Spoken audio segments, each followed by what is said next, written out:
Aesthetically, no, it wasn't. The game was real sloppy. A ton of shots were missed. A ton of layups were missed.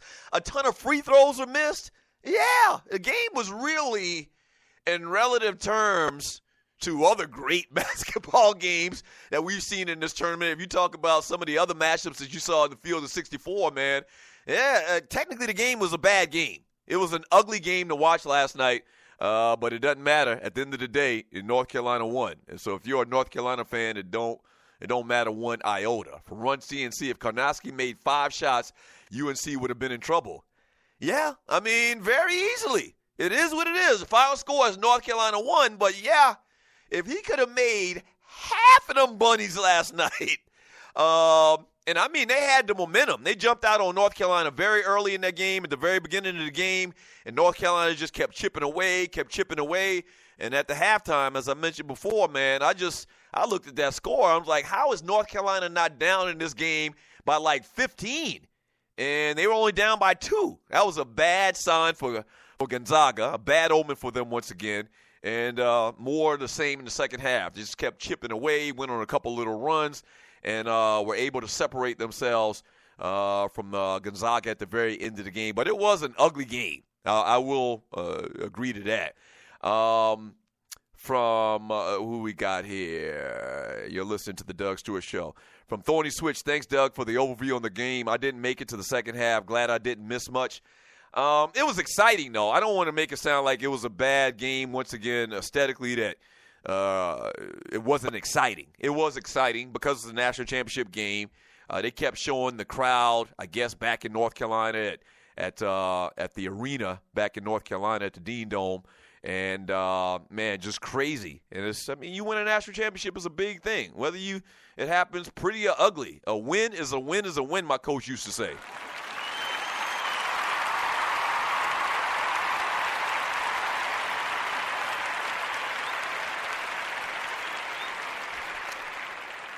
Phil Pay says it was a sloppy game. Guys were slipping all over the court.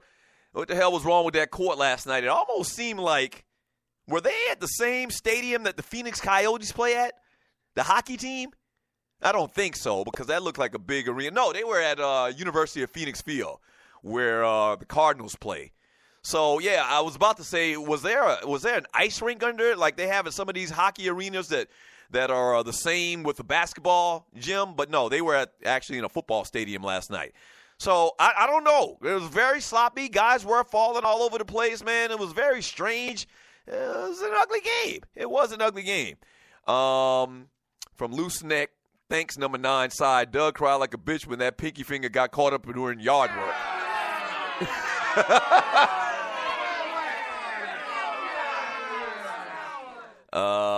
Andre Elam, Tar Heels fans, what will our starting 5 look like next year? Bradley, May, Berry should come back. Woods, Pinson. They actually put the 7th Woods kid in there last night for like 3-4 minutes at the beginning of the game in the first half.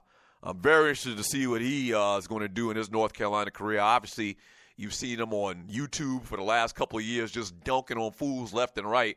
So I'm very interested to see. And, North Carolina gets the top talent every year. At the end of the day, they get the best players. What you saw last night was the best players prevail. That's it.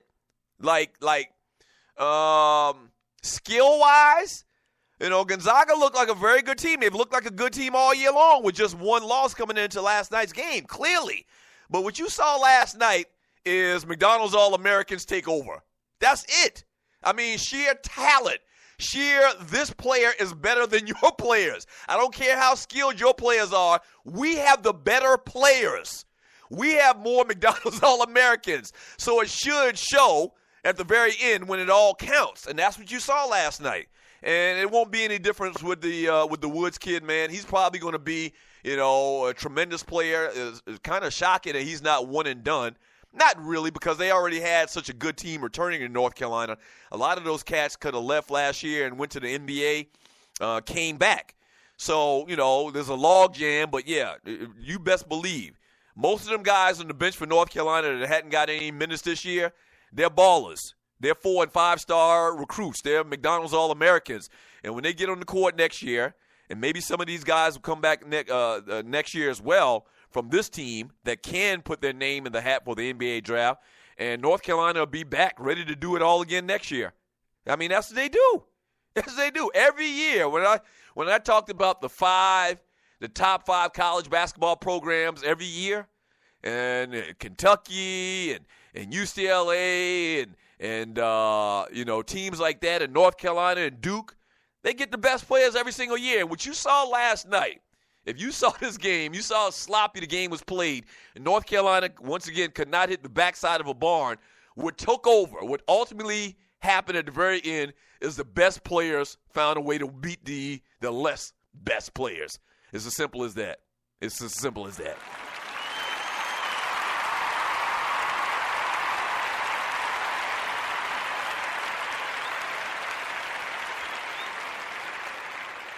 From Fel Pay, he says, Doug, what you saw last night was all 3 Zags big men getting early foul trouble. 2 had 4 fouls with 10 minutes left. I had 3. The refs had too much influence on that game. One thing I'll say about that, let's kind of walk that back a little bit. The reason why those cats got in foul trouble is because they were reaching, because they were trying to make defensive plays after they were beat, because the players that they were playing against in North Carolina are better players. They are. On paper, they are better players. Meeks and Jackson and all of these guys are more heralded. Jel Berry, all of these guys, Pinson, all of these guys coming out of high school were more heralded, for good reason. They are better players than Gonzaga's players. So, yeah, I do agree that the referees were real fancy-free with throwing or blowing the whistle last night. But at the end of the day, the reason why these guys found themselves in foul trouble, because they were reaching, because they were beat, because they had a step beat on them. You know what I'm saying? You understand what I'm saying? They couldn't stay in front of these tremendously talented players. So they had to try to grab. They had to try to reach in. They had to jump in and try to take charges and whatnot. A lot of times they got blocking fouls called on them. I mean, don't discount the fact that North Carolina had probably better players than Gonzaga. Yeah, I do agree that I wish the referees wouldn't have called so many foul calls last night, but part of that is the fact that North Carolina's got better players and they couldn't stay in front of them cats. Simple as that.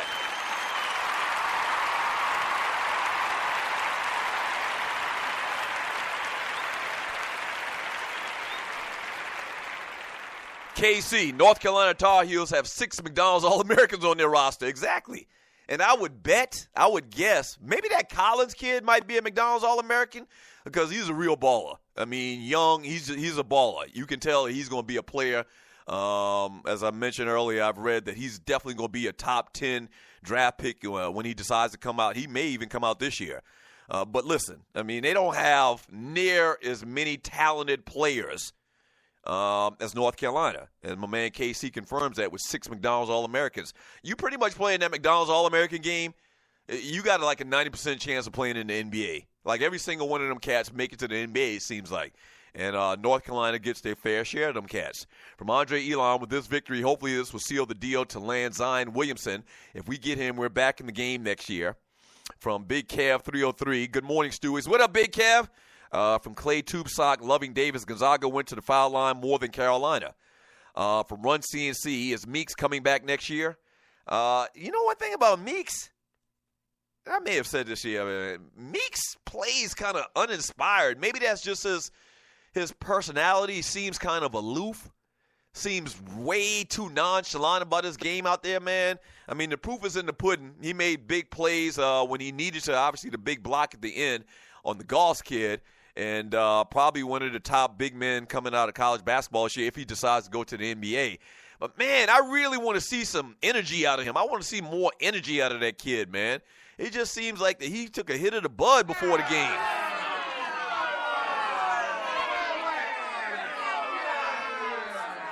Yeah, seems like he was real mellow last night, man. I don't know. I'd like to see more intensity out of him. From Andre Elam, I think Brandon Robinson is going to be a baller next season. From Rough Buff Doug, that is not true. I don't know what you're talking about. Expound upon that. From Dre Wells, Jalik Felton. From that Ninja Fell, don't apologize for paying attention to the same people tell you not to cry about it would be bitch and moan about a player sitting up on the NBA for a week straight.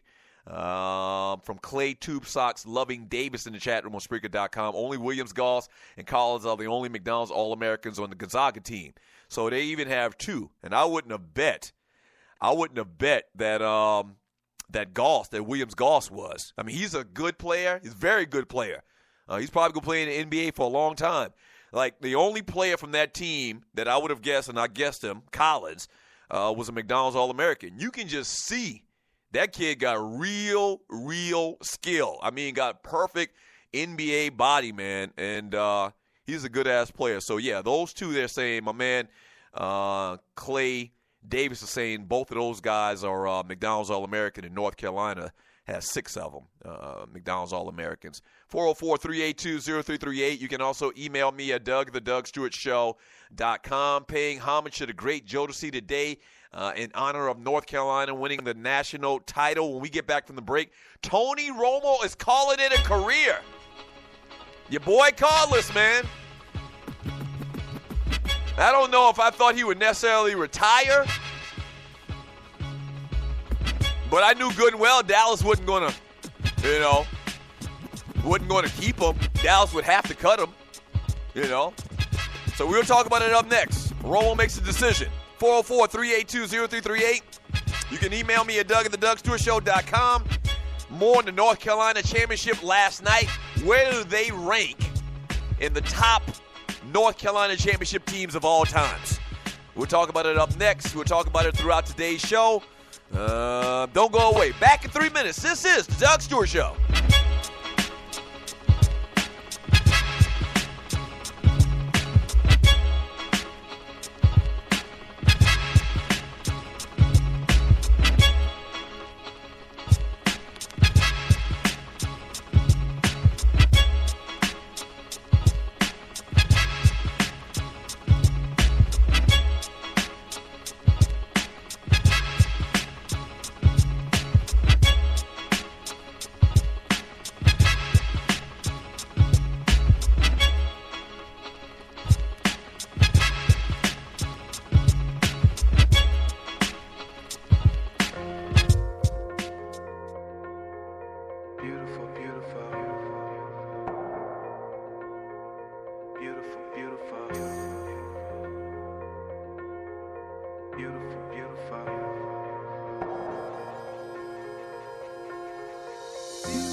Dreamers, wake up and see.